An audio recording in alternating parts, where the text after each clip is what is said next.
ETF index mutual funds నేర్చుకుని stock మార్కెట్లో రాణించాలనుకుంటున్నారా? వెంటనే ఈ నెంబర్కి కాల్ చేయండి. నమస్తే రమగారు. నమస్తే జయ. రమగారు, మనకి వైకుంఠ ఏకాదశి ఉంది. ఖచ్చితంగా ఉత్తర ద్వారం కింద ఉత్తర ద్వారం ద్వారా స్వామివారిని దర్శించుకోవాలని ప్రతి ఒక్కరూ కోరుకుంటారు.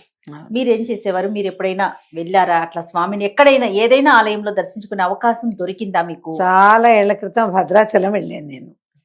మా అమ్మ మా పెద్ద బాబా కూడా ఉన్న రోజుల్లో, ఎప్పుడో చాలా కాలం క్రితం, నా పెళ్లి కూడా కాలేదు. ఒకటి ఏకాదశికి భద్రాచలం వెళ్ళాం. రష్, భయంకరమైన రష్. ప్రతి ఆలయం అలానే ఉంటుంది కదండి, ఇంచుమించుగా. అంటే అదేదో విశేషమైన ఆలయం కాబట్టి అని అనుకోవడానికి వీల్లేదు. ఇప్పుడు ప్రతి విష్ణు ఆలయము ప్రతి చోట ఉత్తర ద్వార దర్శనానికి బారులు తీరుతారు.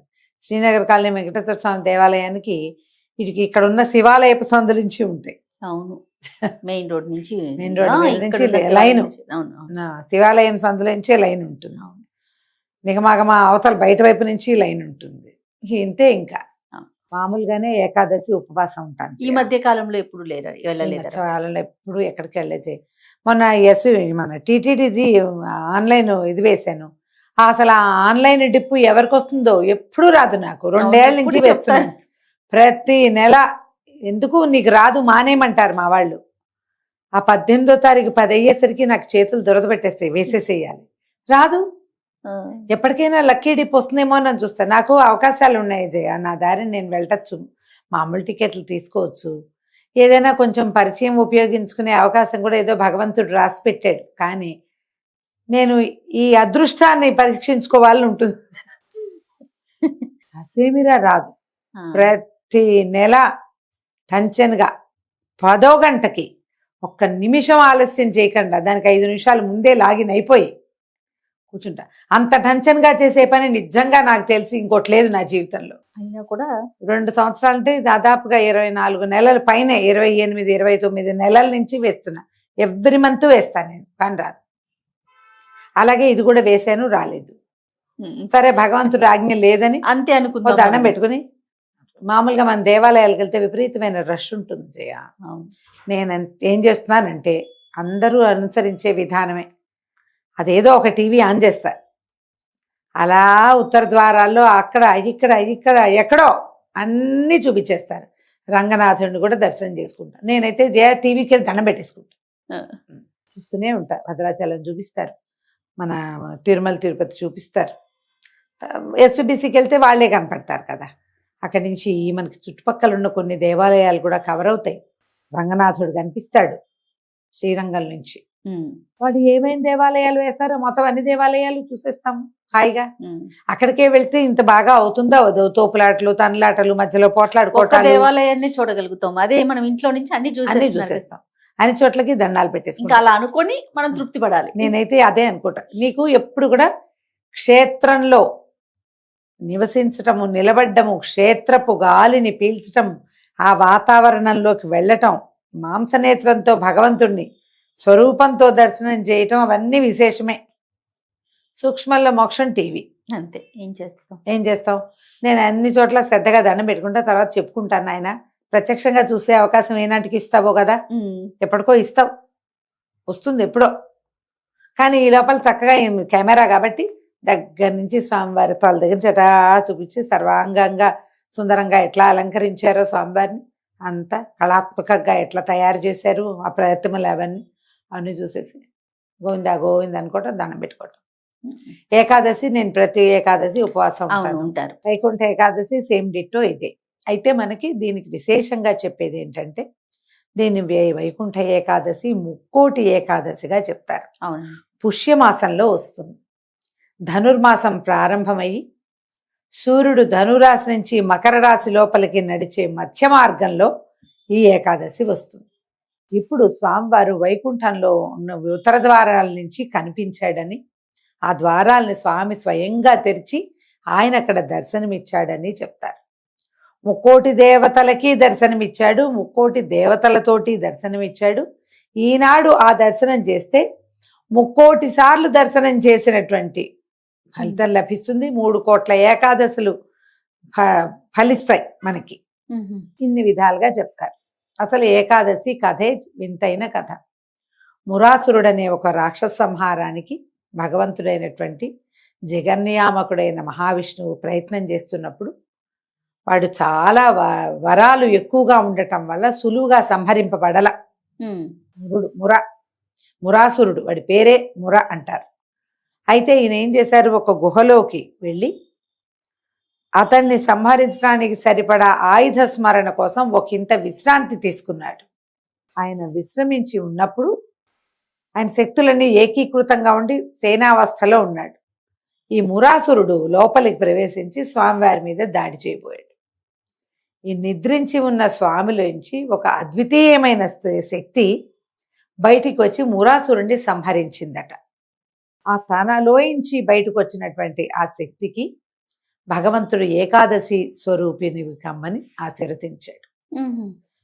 నీది ఏ రోజున నీ ఏకాదశి తిథి వస్తుందో ఆ రోజున ఉపవాసం చేసిన వాళ్ళకి 1,000,000 ఉపవాసాల ఫలితం లభిస్తుంది. నెలంతా ఉపవాసం ఉండకపోయినా పర్వాలేదు.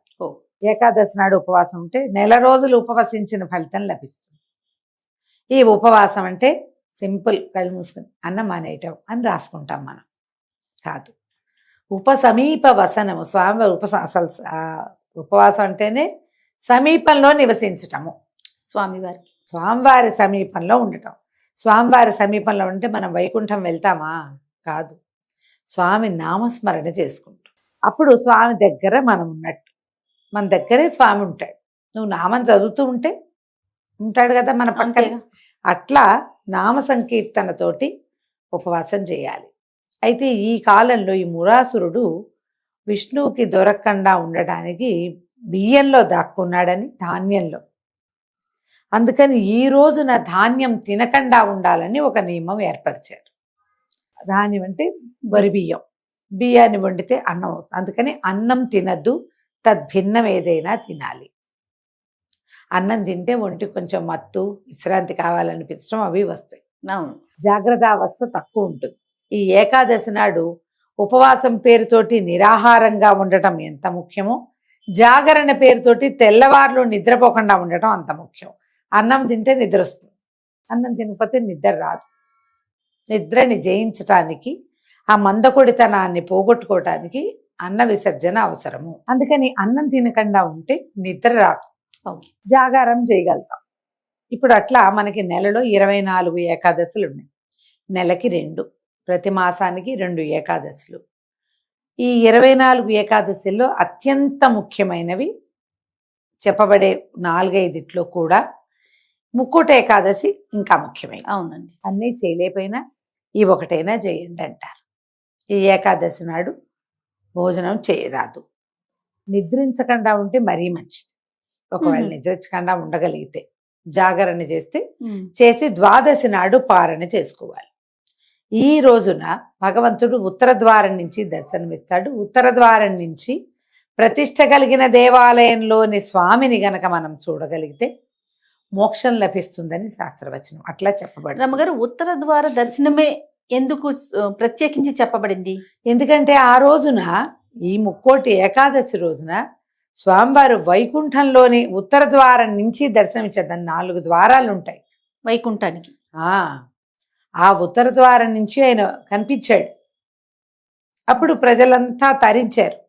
2 రాక్షసుల కోసం ఆ ప్రత్యేక ద్వారాన్ని ఆయన తెరిచాడని చెప్తారు ఒక కథ. అది ప్రఖ్యాతమైన గాథ కాదు, కానీ ఈ వాక్యాలే చెప్తారు. అదేలేండి. అందుకని ఈ ఉత్తరం వైపు నుంచి గనక మనం దర్శనం చేస్తే మోక్షం లభిస్తుంది, వైకుంఠ ప్రవేశానికి అవకాశం లభిస్తుంది మనకి. అంటే దీని ప్రకారం ఒక్కొక్క ద్వారానికి ఒక్కొక్క ప్రత్యేకత ఉన్నాయి. అవన్నీ తూర్పు వాకిలి తెరుచుకుంటుంది. మామూలుగా తెరుచుకునేది తూర్పు వాకిలి, ఎప్పుడు రాకపోకలు సాగేది. ఇప్పుడు ఇది తూర్పు అనుకో, దీనికి ఎడం వైపు ఉన్నది ఉత్తర ద్వారం, అంతేగా. అవును.